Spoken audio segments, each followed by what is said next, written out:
In Doppler echocardiography, aliasing is an artifact that occurs when the Doppler shift frequency exceeds the system's ability to sample it accurately.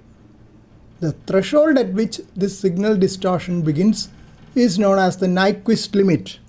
The Nyquist limit dictates that the maximum measurable Doppler shift without aliasing is exactly half of the pulse repetition frequency, the rate at which the transducer emits ultrasound pulses.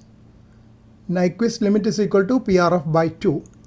If the blood flow velocity creates a Doppler shift that exceeds this limit, the system wraps the signal, displaying the high velocities as moving in the opposite direction.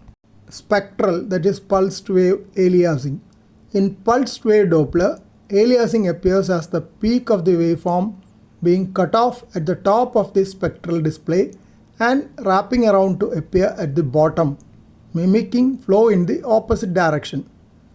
This is a primary limitation of pulse wave Doppler when evaluating high velocity jets like stenotic valves or regurgitant orifices. Color flow aliasing. Color flow mapping is essentially multigated pulsed wave Doppler, meaning it is subject to the exact same physical limitations. When flow velocities exceed the Nyquist limit set by the color scale, the color wraps from the forward flow spectrum directly into the reverse flow spectrum. Instead of a smooth transition through black, which represents zero velocity, the display shows a chaotic bright mosaic pattern.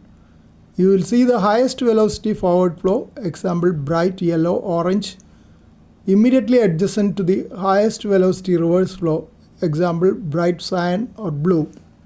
Clinical exception. While aliasing is usually an artifact to be corrected, it is intentionally exploited when calculating the proximal isovelocity surface area PISA for quantifying mitral regurgitation.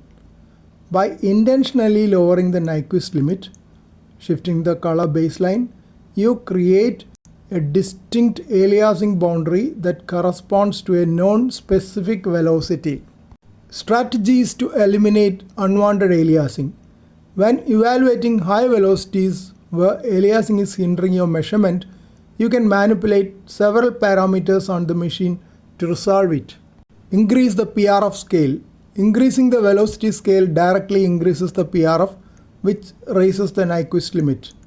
Shift the baseline. If the flow is unidirectional, dropping the baseline gives the entire spectral display over to one direction. This effectively doubles the unaliased velocity range for that specific direction without changing the PRF. Decrease sample volume depth. Deep sample volumes require a longer listen time for the pulse to return, which forces the machine to lower the PRF. Moving the sample volume to a shallower depth, if a different acoustic window allows, enables a higher PRF. Use a lower frequency transducer. The Doppler equation demonstrates that the Doppler shift delta F is directly proportional to the transmitted transducer frequency F0.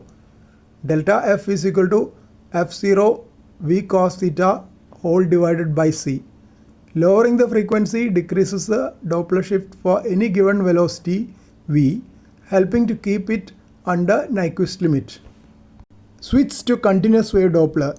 CW Doppler continuously transmits and receives using two distinct crystals.